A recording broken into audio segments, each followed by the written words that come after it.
What is up, you guys? Little Stocks Bro here, giving you your weekly update on my options account. So if we took a look today, the account's sitting at $12,700. I think when I left you off last week, we were just under 9 grand. So overall, up about 3,000 this week, a little over 3,000 this week.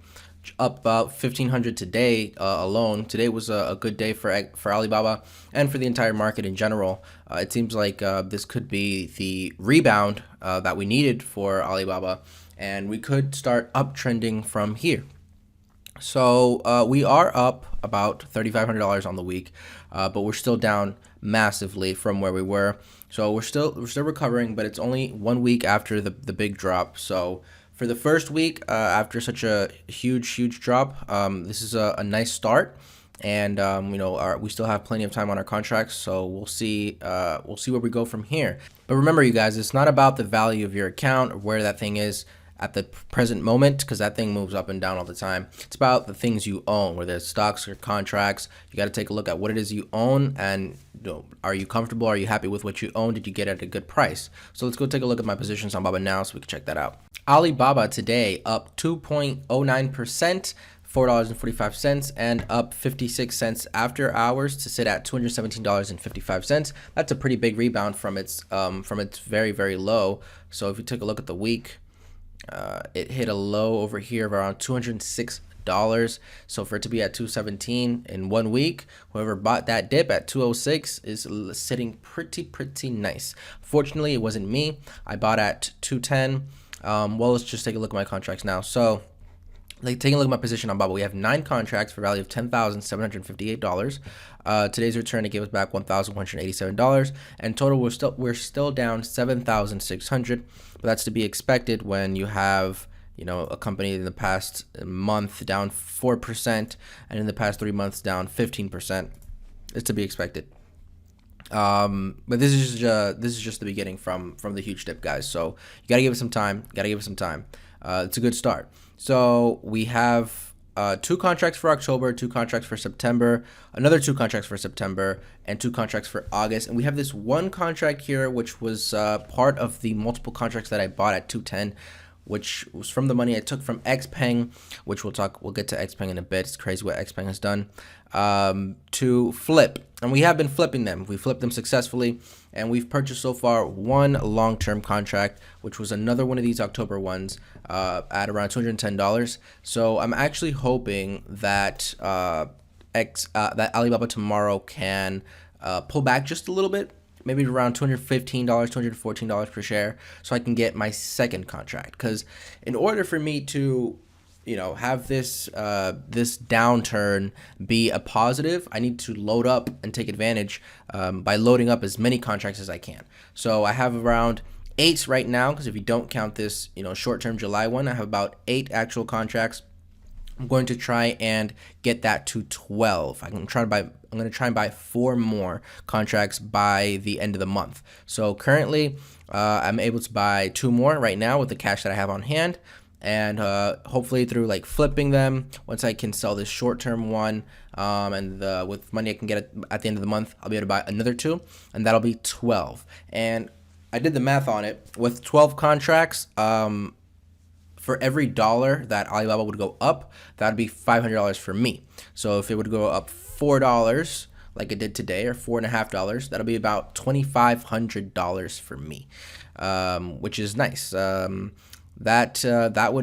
would very quickly put us above where we were before this whole turmoil happened, if we can get to that amount of contracts. So that's my goal.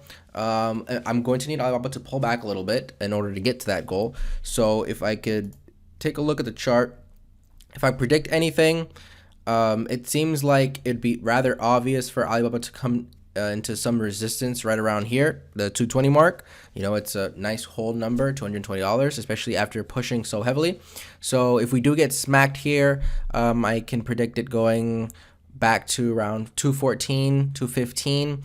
That is my buy target for my next long-term contract. I hope something like that happens. I hope it doesn't just break back into the 20s next week. That would actually be unfortunate, because I wouldn't have been able to take advantage of this huge dip as much as I should have had, especially with the huge loss that I took on Xpeng. So speaking of Xpeng, let's get to Xpeng. It's unbelievable what Xpeng's done this week. Look at Xpeng. I no longer own Xpeng, but just look at it. Up 4.2% today, up $1.16 on the week, up 20% in the past week. Xpeng, 20%. That is jaw dropping. When I saw Xpeng today at $29, I was like, are you kidding me? I sold Xpeng at $24.50. I sold out of all my contracts, and it is at $29 1 week later. Anybody who bought that dip, my goodness, anyone who bought Xpeng at $23 per share, oh my goodness. If they bought options contracts, they've just doubled their money in a week. If they bought shares, they're still up huge. They're up 20%. So, yeah, Xpeng is just one of those stocks, man. I didn't sell out of it because I didn't believe it anymore. I sold out of it because I preferred to have all my money in Xpeng and in Alibaba and all my focus on Alibaba. But looking back, I either should not have sold or I should not have been in that position in the first place. I shouldn't have been in two very volatile stocks, both from the tech sector, both from China. Yeah, that's just while the market is in turmoil. Yeah, that was just a complete disaster of a scenario. But you live and you learn, and you grow. So yeah, I mean that's Xpeng. It's unfortunate. I would have been able to get back a whole bunch of the money that I lost in the same week if I would have just held. But that's all right. Hindsight's 2020. It's at 29 now. But if the turmoil would have continued, we could have easily seen Xpeng go to around $20, maybe even under $20. Completely possible. It's bounced back incredibly hard now, and I actually think it is due for some type of a pullback. Because compared to Neo and other stocks, Xpeng has just rallied way, way harder.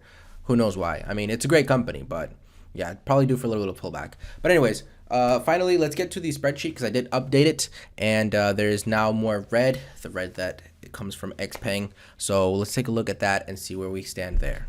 All right, so let's run through this pain. Xpeng $35 call. We took a $1,500 loss overall on those. Xpeng $30 call. We took a $1,300 loss on those. Xpeng $30 call. We took a $1,200 loss on those. Xpeng $25 call. We took a $1,000 loss on those. And finally, Xpeng $20 call. And this one was such a good one. Break even of $32 for January. What a beautiful contract. Took a $500 loss on that one. Oof. And if we go to the overall, slide over a little bit, we went from positive $947 since the creation of the YouTube channel to now down just under 4K. That's not terrible. It's not too bad. It is a fortunate loss, especially now after seeing Xpeng rally 20% right after the week that I sold it all. But it's okay because we are fully in Alibaba. And Alibaba did have a good week. It hasn't had a great week like Xpeng, but the upside potential for Alibaba is much, much more. So now that it's the only one that I'm focused on, I'm able to buy all my contracts on Alibaba and just rack up the contracts. And when you have a lot of contracts, it's easier to flip because you can sell one without worrying about selling out too much of your position. If you only have 5 contracts, for example, once you sell one to flip it, you're selling out of 20% of your entire position. So if Alibaba, after you sell, continues to go up, and you're not able to buy back, you just missed out on 20%, more gain. So once I have, 10 plus contracts, it'll be easier for me to just sell, buy, and flip.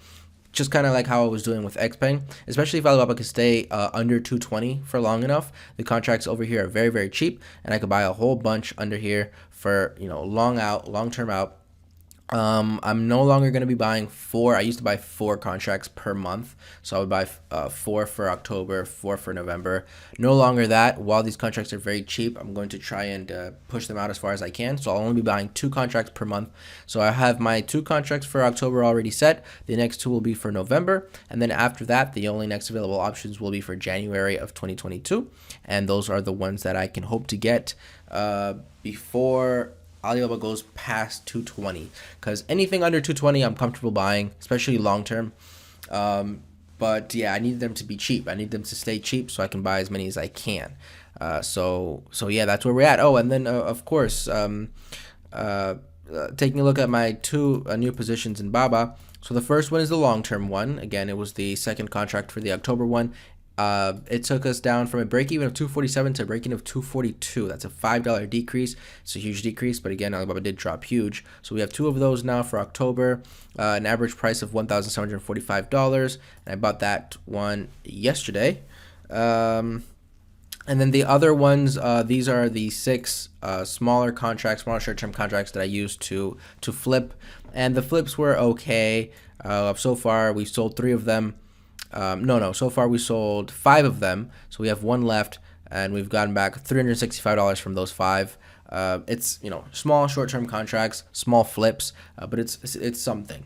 So we have one left. If tomorrow Alibaba is green, we'll be selling that one probably for like a $200 profit, and that'll be that. After I'm done with these short-term contracts, I won't be able to flip again until Alibaba is like in the 230s, because if not, I'll be taking losses on these contracts. I think I mentioned this last week. So if there are any green days after that, I'll just have to hold through the green days and wait.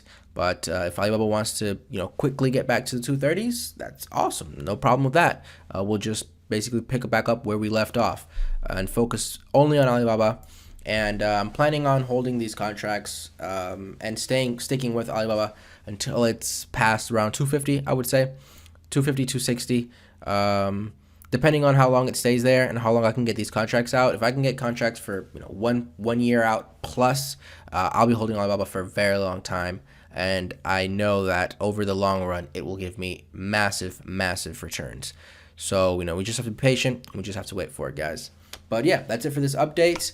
Not too much more to say about anything else. So I will catch you guys next week with the next update.